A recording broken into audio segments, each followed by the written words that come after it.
The information contained in this podcast is an expression of opinion and does not constitute investment advice. This is the Gold Money Podcast with Alistair McLeod, keeping you up to date with expert opinion on precious metals and the markets.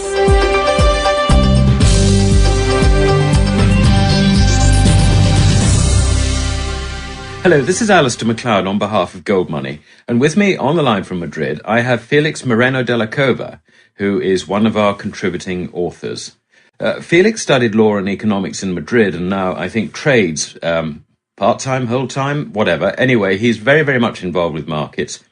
And I think that it's a good time to talk to him because the Spanish government appear to be not meeting their deficit targets. So it could be that Spain gets a bit more into the headlines. And it's a good time, I think, to just see how the situation is in Spain. Welcome to the podcast, Felix.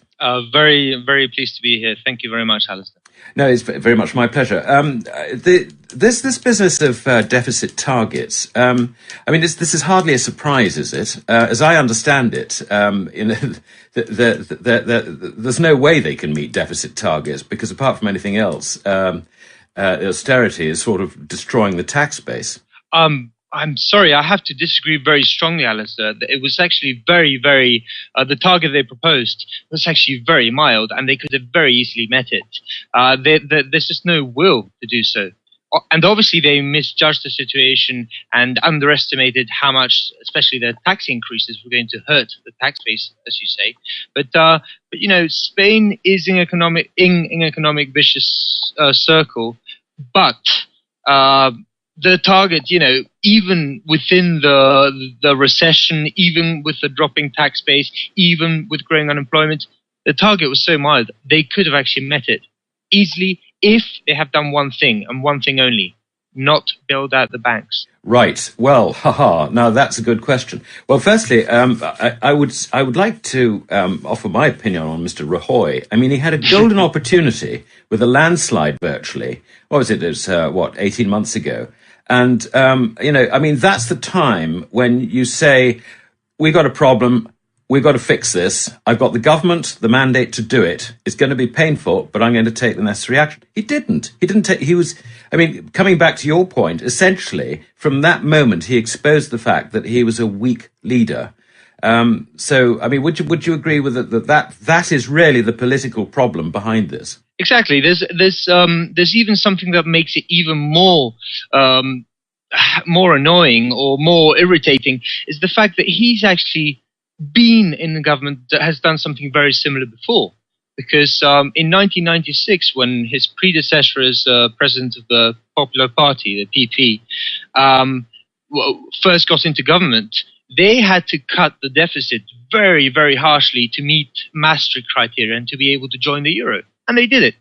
They had to take some very tough decisions, but they managed to do it. And Rajoy had that example to illustrate him, and he simply chose not to follow it. Yeah, okay. I think that point's well made. Now, you mentioned the banks. He would have achieved this really, you described it as a pretty mild target if they hadn't rescued the banks. But if he hadn't rescued the banks, I mean, wouldn't that have led to a banking crisis Europe-wide? No, not at all. That's just such a bugaboo. There's obviously you do have to assure depositors that the deposits are safe, but that's only a very small part of it. It would have led to a bond crisis, obviously, because bank bondholders would have lost almost everything. Which, by the way, is what has happened with the savings banks, with the Spanish cajas, and they've allowed that to happen. And many people have complained, and many people have lost money. But apparently, those people are less important than the ones who own the bonds of the banks that have been rescued. I think I'm right in saying that they've pretty well been wiped out, haven't they? Because they had to exchange their deposits for equity, and of course the equity has just gone up the swanny. Is that right? Exactly, and also there's been nary a tear shed for the shareholders of Bankia, who bought their shares almost a year ago and have lost 95% of the value by now. Yeah, worthless. And there's been no trouble letting all these people suffer, as they. It's hard to say this, but because many of them were defrauded or at least misled about what was going to happen. And the investors take a risk inevitably, and capitalism is about profit and loss.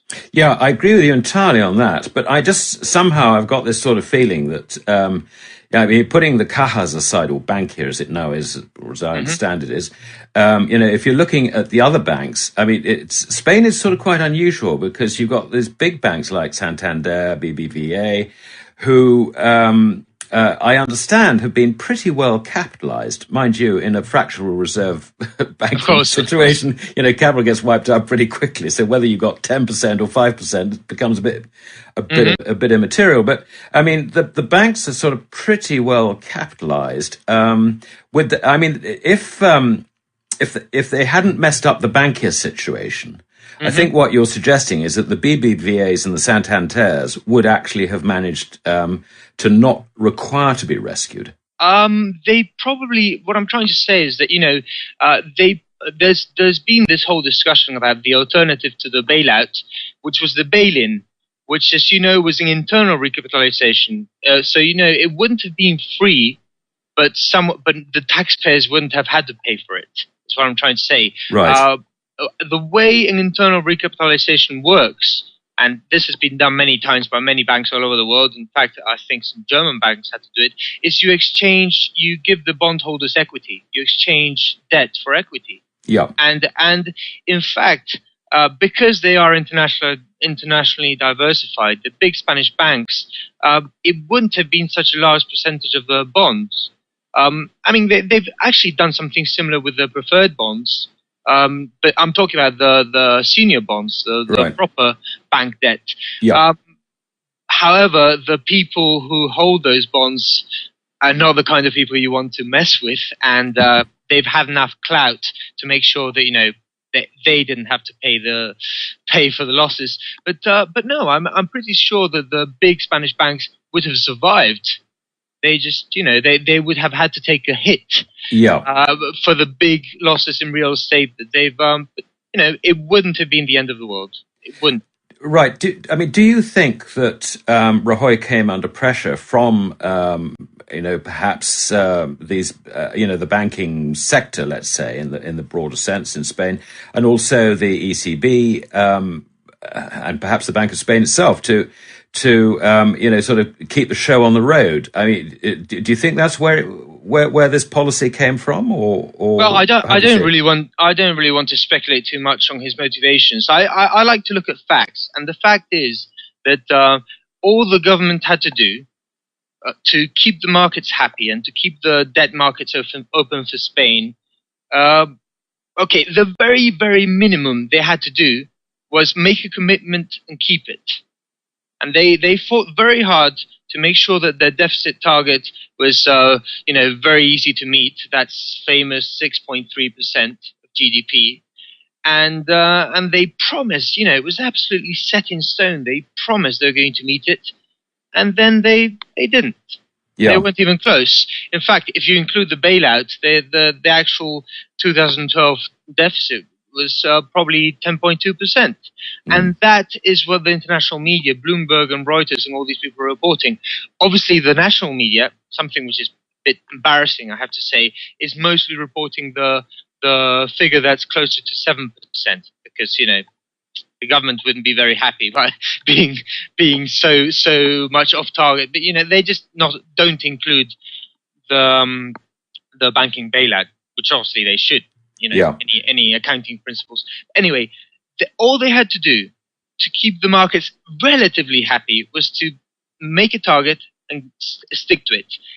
In my opinion, that would have kept the markets relatively happy. But if they wanted to show real good faith in meeting the debt obligations, what they should have done is reduce the deficit substantially and promise to balance the budget within 2 or 3 years, and then make sure that the first year that the budget balancing work was front loaded, that the first year they made some substantial move. And in my opinion, that that time really, really works against the Spanish government. They had time is running out. Spain's total debt burden, depending on what you include in it. I mean, if you use the government's official figures, it's probably going to be 80% or such like in 2012, by the end of 2012, when the numbers come out. But if you use other figures and you include local debt, guarantees, public companies, and so on, it's probably over 100% by now. Now, Spain hasn't seen deficits of over 100% in more than 100 years. Yeah, well, I suppose in a sense, I mean, one sort of, if you like, backhanded benefit of all those years of fascism was nobody would lend Spain any money. So but it's a new phenomenon. I mean, this is the thing, isn't it? This is your point. That's my point. I mean, it's not completely unprecedented, but every time that we've seen it before, we've seen a sovereign debt crisis, and we've seen some kind of devaluation, debt restructuring, basically some kind of default. Yeah. And obviously, what is unprecedented is seeing a default within the European Union. And this is the reason why Spain is important, and why I felt that your listeners should know about the Spanish situation in more detail, because it's not just about Spain. Obviously, those of us who live here care about it, but Spain is what will determine the future of the euro, more than Italy, more than France, more than Greece or Portugal or Ireland. I feel it's just big enough. It's the biggest one of the periphery countries.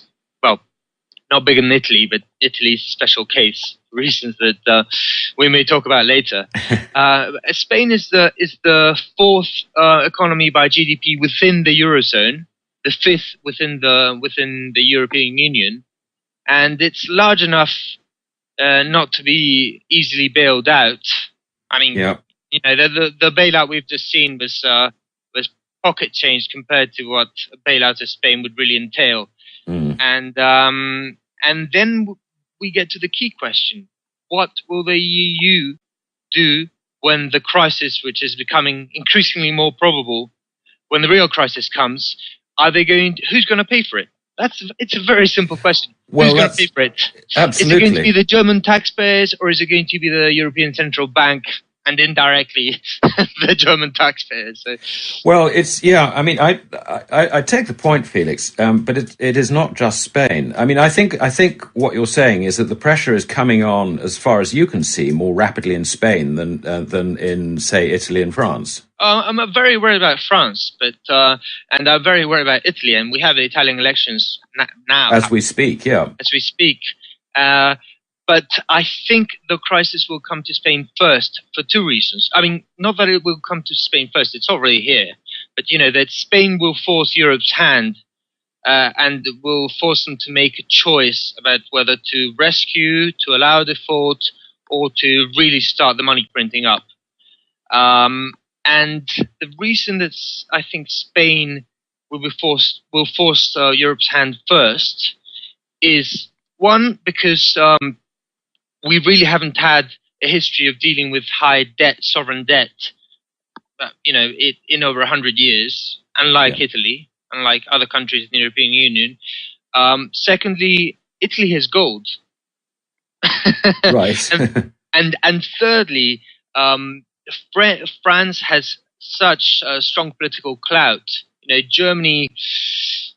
Really, the option of letting France go and kicking it out of the European Union is a nuclear option. It's not on, is it? But it really breaks the whole thing apart. But Spain is the periphery, is a Latin country. It's, I know for a fact that European high officials in Europe don't even contemplate it, but people in Germany do. No, exactly. And when push comes to shove, it will be on the table. Yeah. Well, interestingly, some time ago, I interviewed Philip Bagus, and his view was that the Eurozone was costing Germany, or ultimately might cost Germany around about 4 trillion euros, which is more than their GDP. So I think your point is well made. So I think in summary, you reckon that Spain, for various reasons, is going to be the first of the big crises that's going to hit the Eurozone. Look, one of the things that we hear from time to time, I mean, I think it must be terrible to have, over 50% unemployment for the youth? I mean, it's a pretty hopeless situation outside the sort of the main centres like Madrid, I would think, isn't it? This is very difficult. And then you've got the crises in the regions, with electricity bills not being paid and all the rest of it. And this is by local government. I mean, it must be. Is the situation disintegrating rapidly, or Alistair, you haven't seen anything yet. This is an appetizer. Really, if you look at the Spanish spending, and if you look at the Spanish fiscal situation, how it has evolved, very, very few. I know all the headlines around the cuts and the protests, but that's very misleading. There's been very few cuts. There's been very few real cuts. Yes. Those cuts will come. The government has no choice. And then those protests and demonstrations you're seeing on the streets almost every day will look like nothing. Yeah. I mean, Spanish unemployment insurance is being extended. Many people, those 6 million unemployed, are all perceiving some kind of government subsidy, and that's obviously costing the taxpayer a lot. That's all being financed by debt. When the debt markets start to close, and they will, when Spanish government, when it becomes even more obvious that Spanish government won't be able to meet its obligations, then we're going to see real trouble. I mean, all you have to do is go to Barajas Airport today. There's a huge strike. Why? Because British Airways, together with Iberia, are going to cut almost 1/3 of the workforce of Iberia.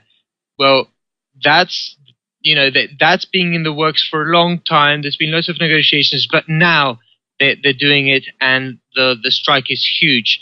Well, imagine if something like that was even, a potential in the Spanish administration. I think that's a very good point. I mean, we all focus on the financial effects and all the rest of it, but the underlying political consequences are perhaps going to be the story for 2013. I mean, we've seen it develop in Greece, where the situation really is appalling for people in the private sector, and that you've got a very, very big taste of just looking at the statistics. So, I mean, two years ago it was the Arab Spring. I mean, is it going to be the Eurozone Spring? Do you think in that sense? I mean, it's I don't know, but I know political instability. Social unrest that we're seeing so far is only the beginning. But I want to end on a positive note. I'd like to say that all of this is solvable. In fact, the government is doing going about everything the wrong way. But there's a very mainstream paper by some Harvard economists called Alesina and Favero. It's called "The Output Effect of Fiscal Consolidations," and they look at over 160 debt crises, and in which the government had to reduce the deficit, fiscal consolidation, so on. And they look at the difference it made, whether they cut spending or raised taxes. Right. And you know what? Almost every single one of those crises in which the deficit targets were met and the deficit was reduced by cutting government spending instead of raising taxes, almost all of those lasted less than a year. That is interesting, yes. So a year and a half, compared to an average of 5 to 8 years when taxes were raised and spending was not cut. Yeah. So it is possible to get out of this, and I think the government has a last chance. I don't think that they're going to take it. I do think that the government still has a last chance. We're still 3 years away from the next elections. They could still pull us out of this. So just to be positive about this, they have a chance. Yeah, but will they take it? I mean, it's the same, it's the same everywhere because governments, I think, instinctively want to protect their own fiefdom, and so they tend to raise taxes. Their economists tell them that because government is so large in GDP terms, that if you cut government spending, you cut GDP, and all this sort of very, very bad economic thinking. We see everywhere there are no governments prepared actually to grasp the nettle. So I hope you're right. But if you are right, then Spain, I think, could well lead the way. So we'll keep our fingers crossed on that. Felix, while I've got you on, you, as one of our contributing authors, you write quite a lot on precious metals in particular. And there's a lot of turbulence going on at the moment with the price of gold and silver being hit quite badly in the futures markets. What's your view of the current situation? Well, as you know how dangerous it is to make predictions. Yes, I'm very worried of that. But I do see the fundamentals of gold couldn't be stronger. The Chinese are buying increasingly. All the emergent central banks are buying. And even some like the German are taking very, very significant measures to secure their gold. So I think that, and at the same time, one of the most important to me fundamental, the gold market, interest rates, they're still negative in I think 38 of the world's major economies. Yes, I think that's a very, very good point. I mean, the cost of owning it, it's not just the cost of owning it. I mean, if you like, the whole of the systemic risk and the rate at which central banks are having to increase the quantity of money means that gold, having consolidated over the last 18 months, has got a lot of catching up to do. Is that how you see it? Or that's how I see it, and I also see some very, very strong buying at around the 1,550 level. Money comes out to buy every time it goes down that far. So there's very strong support there. And we've just seen it. It's rebounded from 1567, I think it touched, and it's now at 1590 again, heading to 1600. So I'm not, never say never. Gold has had a nice long run, and there could be a correction. I mean, some very major gold bugs, even though remaining bullish about gold, or talk about the possibility of a correction. I don't think we're going to see it much lower than here, but I could be wrong. Yeah, I'm actually very optimistic in the short run. I think we're seeing new gold highs in different currencies each month. Now it's the East. Now it's Japan's turn. We saw India new gold highs in rupees, in Indian rupees, a couple of months ago. Now we're seeing it in Japanese yen. And probably 6 months ago we saw new highs in euros. It's the currency wars mean that different countries are taking turns to make gold go higher. Yeah. So I think that it's only a correction if you look at it from a European or US perspective. Sitting as you do in a finance center in the middle of Spain, how do you see Spanish interest in gold? I mean, is the the really wealthy money sort of quietly accumulating, or is this information just not available? Oh, the information is available. It's still tiny. I mean, private wealth managers in Spain still think in terms of bonds and stocks and little else, as they do everywhere. But it's changing slightly, mainly because there was a fiscal amnesty recently in Spain, which meant that a whole lot of money that was in tax havens has been repatriated, and people are looking for alternatives. And gold is coming to the forefront. In fact, in a couple of these corruption scandals that we've have recently come to the fore, we have seen gold bars appearing at some of the people's arrested homes. People are taking interest. Yeah, interesting. But it's still very much under the radar. Yeah. Well, Felix, thank you very much indeed. Do you publish anywhere else, or have you got a website? I do write at a few places, but the only one I'd really like to promote is my Twitter account, which is Flix1, Flix1. Right. Okay. That is noted, and thank you very much again. And I hope that Rajoy sees the light. Perhaps he might listen to this interview and discover that actually there is a way out of the morass. Anyway, we will pray for that. But thank you very much indeed for joining us. Thank you very much, Riley.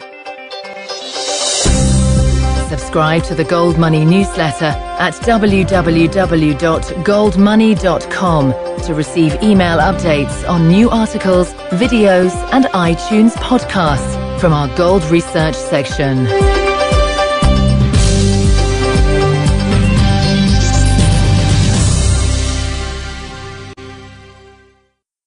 Well, firstly, I would like to offer my opinion on Mr. Rajoy. I mean, he had a golden opportunity with a landslide virtually. What was it? It was, 18 months ago. And, that's the time when you say, we got a problem. We've got to fix this. I've got the government, the mandate to do it. It's going to be painful, but I'm going to take the necessary action. He didn't. Coming back to your point, essentially, from that moment, he exposed the fact that he was a weak leader. Would you agree with that?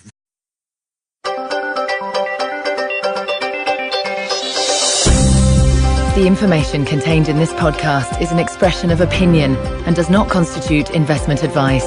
This is the Gold Money Podcast with Alistair MacLeod, keeping you up to date with expert opinion on precious metals and the markets.